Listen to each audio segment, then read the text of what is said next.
വാർത്തകൾ വിശദമായി നോക്കാം. ഗാസ സമാധാന കരാറിൽ ഒപ്പിടാനിരിക്കെ ഹമാസ് ഇസ്രയേലി ബന്ദികളെ മോചിപ്പിക്കുന്നു. 20 പേരിൽ 7 പേരെ മോചിപ്പിച്ചു. രണ്ടാം ഘട്ട മോചനം ആരംഭിച്ചു. അതേസമയം അമേരിക്കൻ പ്രസിഡന്റ് ഡൊണാൾഡ് ട്രംപ് ഇസ്രയേലിലെത്തിയിട്ടുണ്ട്. വിവരങ്ങൾ നൽകുന്നത് ഫൈസൽ അസീസ് ആണ്. ഫൈസൽ, എന്തായാലും സമാധാനത്തിന്റെ പാത തെളിഞ്ഞിരിക്കുകയാണ്. ഹമാസ് ഇസ്രയേലിന്റെ ഒരു വിഷയത്തിൽ ഒരു സമാധാന കരാറിലേക്ക് കടന്നിരിക്കുന്നു. ബന്ദികളെ മോചിപ്പിക്കുന്നു. സമാധാനം വീണ്ടും അവിടെ വരുന്നു എന്നത് തന്നെയാണ് ഏറ്റവും സന്തോഷകരമായ വാർത്ത. മറ്റ് ബന്ദികളെ മോചിപ്പിക്കുന്ന കാര്യങ്ങൾ എങ്ങനെയായി ഫൈസൽ?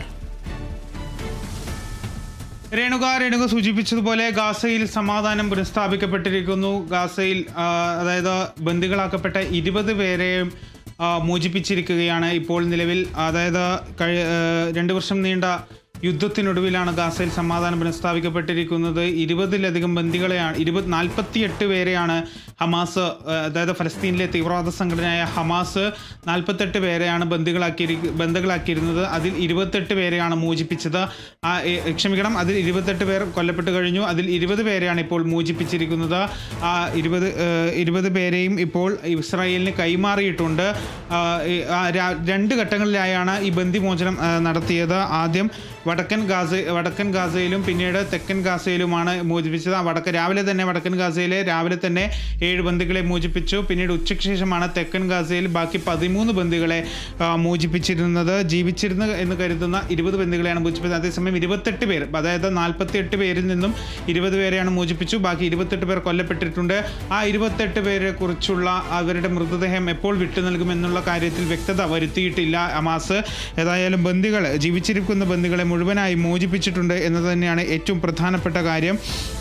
കൂടാതെ ഇതിൽ എടുത്തു പറയേണ്ട മറ്റൊരു കാര്യം എന്ന് പറയുന്നത് ഇസ്രായേലിലെ ബന്ദികളെ ഇസ്രായേൽ തടവിലാക്കപ്പെട്ട ബന്ദികളെ മോചിപ്പിച്ചിട്ടുണ്ട്. അതായത് ഗാസയിലെ 1970 പേരും 1722 പേരും അതുപോലെ തന്നെ ഗാസയിലെ ഫലസ്തീനുകളായ 250 പേരെയുമാണ് ഇസ്രായേൽ മോചിപ്പിച്ചിരിക്കുന്നത്. മോചിതരായ 250 ഫലസ്തീനികളെ വെസ്റ്റ് ബാങ്ക് അധീന ഫലസ്തീൻ തലസ്ഥാനമായ റാമല്ലയിൽ എത്തിച്ചിട്ടുണ്ട്. ഏതായാലും അത് സമാധാനം പുലരുന്നു എന്നുള്ളതിൻ്റെ കാര്യം തന്നെയാണ്. കാരണം 2 ഘട്ടങ്ങളിലായാണ് ബന്ദികളെ മോചിപ്പിച്ചത്. ആദ്യഘട്ടത്തിൽ ഹമാസ് ബന്ദികളെ മോചിപ്പിച്ചത് ആദ്യഘട്ടത്തിൽ 7 പേരെയും രണ്ടാം ഘട്ടത്തിൽ 13 പേരെയും മോചിപ്പിച്ചു. അങ്ങനെ ഹമാസിന്റെ തടവിലുള്ള 20 ഇസ്രായേലികളെയും മോചിപ്പിച്ചിരിക്കുകയാണ്. രണ്ടാമത് എടുത്തു പറയേണ്ട മറ്റൊരു കാര്യം, കരാറിൽ പറഞ്ഞതുപോലെ ആദ്യം ഹമാസിനെ മോചിപ്പിക്കൂ, എന്നിട്ട് ഇസ്രായേലിനെ മോചിപ്പിക്കാമെന്ന് കരാറിൽ പറഞ്ഞതുപോലെ വൈകിട്ടോടെയാണ് ഇസ്രായേലിൽ തടവിൽ കഴിയുന്ന ഫലസ്തീനികളെയും ഗാസയിലെയും ജനങ്ങളെ തിരിച്ച് അത് മോചിപ്പിച്ചത്. അതിൽ 1722 പേർ ഗാസയിൽ നിന്നുള്ളവരാണ്. ബാക്കി 280 പേർ ഫലസ്തീനുകളാണ്. ഈ മോചിതരായ 280 ഫലസ്തീനുകളെ വെസ്റ്റ് ബാങ്ക് അധീന ഫലസ്തീൻ തലസ്ഥാനമായ റാമല്ലയിൽ എത്തിച്ചിട്ടുമുണ്ട്. അതുപോലെ ഏറ്റവും പ്രധാനപ്പെട്ട കാര്യം എന്ന് പറയുന്നത്, ഇന്ന് മോചിപ്പിക്കപ്പെട്ട ഇസ്രായേൽ ബന്ദികളിൽ 3 പേരെ ഹെലികോപ്റ്റർ വഴി ആശുപത്രിയിലേക്ക് മാറ്റിയതായി ഇസ്രായേൽ സൈന്യം അറിയിച്ചിട്ടുണ്ട്. ഇവരിൽ 3 പേരുടെ നില അല്പം മോശമാണ്. അതുകൊണ്ട് തന്നെയാണ് ആരോഗ്യനില അല്പം മോശമാണ്. അതുകൊണ്ട് തന്നെയാണ് അവരെ ആശുപത്രിയിലേക്ക് മാറ്റിയിരിക്കുന്നത്. അതായത് ആദ്യത്തെ ബന്ദികൾ രാവിലെ തെക്കൻ ഗസയിൽ നിന്നും മോചിപ്പിക്കപ്പെട്ട 7 ബന്ദികളിൽ 3 പേരെയാണ് ഇപ്പോൾ ആശുപത്രിയിലേക്ക് മാറ്റിയിരിക്കുന്നത് എന്നതാണ് വിവരങ്ങൾ പുറത്തു വരുന്നത്. അലോൺ ഓഹൽ, ഗൈ ഗിൽബോവ ദലാൽ, ഓമ്രി മിറാൻ എന്നിവരാണ് പ്രാഥമിക ചികിത്സയ്ക്ക് വേണ്ടി ആശുപത്രിയിലേക്ക് മാറ്റിയിരിക്കുന്നത്. ആശുപത്രിയിൽ അവർക്ക് കൂടുതൽ വൈദ്യസഹായം ലഭിക്കുമെന്നും അവരുടെ കുടുംബാംഗങ്ങളുമായി വീണ്ടും ഒന്നിക്കുമെന്നാണ് IDF, അതായത് ഇസ്രായേൽ ഡിഫൻസ് ഫോഴ്സ് പറഞ്ഞിരിക്കുന്നത്. അതായത് അവരുടെ ആരോഗ്യനില അല്പം മോശമാണ്. അതുകൊണ്ട് തന്നെയാണ് അവരെ ബന്ദികളെ ഇപ്പോൾ ആശുപത്രിയിലേക്ക് 3 പേരെയാണ് ആശുപത്രിയിലേക്ക് മാറ്റിയിരിക്കുന്നത്. ഏതായാലും ടെൽ അവീവിൽ വളരെ വലിയൊരു വികാരപരമായൊരു കാഴ്ചയാണ് നമ്മൾ രാവിലെ മുതൽ കണ്ടത്. കാരണം വലിയ രീതിയിൽ ആൾക്കാർ ആഘോഷിക്കുന്നുണ്ടായിരുന്നു.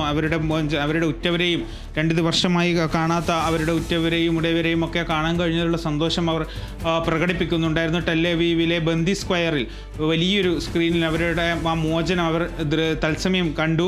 അതിനുശേഷം അവർ ആഹ്ലാദം പങ്കിട്ടു. വലിയ ആഘോഷത്തോടെയാണ് അവർ സ്വീകരിച്ചത്. വികാരപരമായിരുന്നു കാഴ്ച.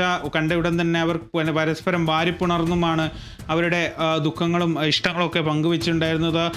അച്ഛനും അമ്മയും ഒപ്പം തന്നെ ബന്ധുക്കളെയും കുടുംബക്കാരെയും സഹോദരന്മാരെയും ഒക്കെ 2 വർഷത്തിന് ശേഷം തിരിച്ചു കിട്ടിയ ഒരു സന്തോഷത്തിൽ തന്നെയായിരുന്നു അവർ. അത് വളരെ കാണേണ്ട ഒരു കാഴ്ച തന്നെയായിരുന്നു എന്നതാണ് ഏറ്റവും പ്രധാനപ്പെട്ട കാര്യം. ഇപ്പോൾ അതുപോലെ തന്നെ വലിയ രീതിയിൽ ആഘോഷം തന്നെയാണ് അവിടെ നടന്നത്. അതായത് ബീച്ച് സൈഡിൽ ഉൾപ്പെടെ കടൽ കരയിൽ ഉൾപ്പെടെ വലിയ രീതിയിൽ ആഘോഷം നടന്നു. വെൽക്കം ഹോം എന്നൊക്കെ എഴുതിക്കൊണ്ടുള്ള പ്ലക്കാർഡുകളും ഉയർത്തിക്കൊണ്ട് തന്നെയായിരുന്നു അവിടെ ആഘോഷം സംഘടിപ്പിച്ചത്. കൂടാതെ അമേരിക്കൻ പ്രസിഡന്റ് ഡൊണാൾഡ് ട്രംപ് ഇപ്പോൾ ഇസ്രായേലിൽ തുടരുന്നുണ്ട്. പ്രാദേശിക സമയം രാവിലെ 10 മണിയോടുകൂടിയാണ് അദ്ദേഹം ഇസ്രായേലിൽ എത്തിയത്. അവിടെ നിന്ന് ബെഞ്ചമിൻ നെതന്യാഹു അദ്ദേഹത്തെ സ്വീകരിച്ചു. അദ്ദേഹവും ജെറുസലേമിലേക്ക് പുറപ്പെട്ടു. അവിടെ വെച്ച് ബന്ദികളായ അവരുടെ കുടുംബത്തെ അദ്ദേഹം കാണുകയും സന്ദർശിക്കുകയൊക്കെ ചെയ്തു. അതിനുശേഷം അദ്ദേഹം പാർലമെൻറ്റിൽ സംസാരിച്ചു. അതിനുശേഷം അദ്ദേഹം ഇന്ന് തന്നെ ഈജിപ്തിലേക്ക് മടങ്ങുമെന്നാണ് മനസ്സിലാക്കുന്നത്. ഈജിപ്തിലാണ് ഉച്ചകോടി. അത് ഇന്ന് തന്നെ ആരംഭിക്കും, വൈകിട്ടോടെ ആരംഭിക്കുമെന്നാണ് മനസ്സിലാക്കുന്നത്. അവിടെ 20ഓളം രാജ്യങ്ങളുടെ പ്രതിനിധികളാണ് ആ ഉച്ചകോടിയിൽ പങ്കെടുക്കുന്നത്. ഏതായാലും ഗാസയിൽ സമാധാനം പുലർന്നിരിക്കുകയാണ്. രേണുക.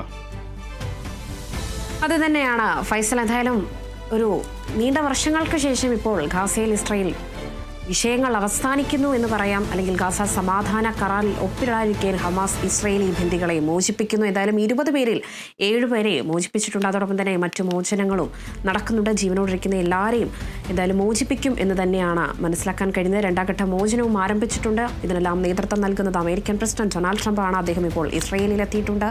എന്തായാലും സമാധാന രീതിയിൽ തന്നെ മോചനങ്ങളെല്ലാം നടക്കട്ടെ. അല്ലെങ്കിൽ ലോകരാജ്യങ്ങൾ കാത്തിരുന്ന ഒരു വിഷയം തന്നെയാണ് ഈ ഇസ്രായേൽ ഹമാസിൻ്റെ വിഷയം. എന്തായാലും നല്ല രീതിയിൽ തന്നെ മോചനം നടക്കുന്നുണ്ട് എന്നതാണ് മനസ്സിലാക്കാൻ കഴിയുന്നത്. വിവരങ്ങൾ പങ്കുവച്ചത് ഫൈസൽ അസീസാണ്.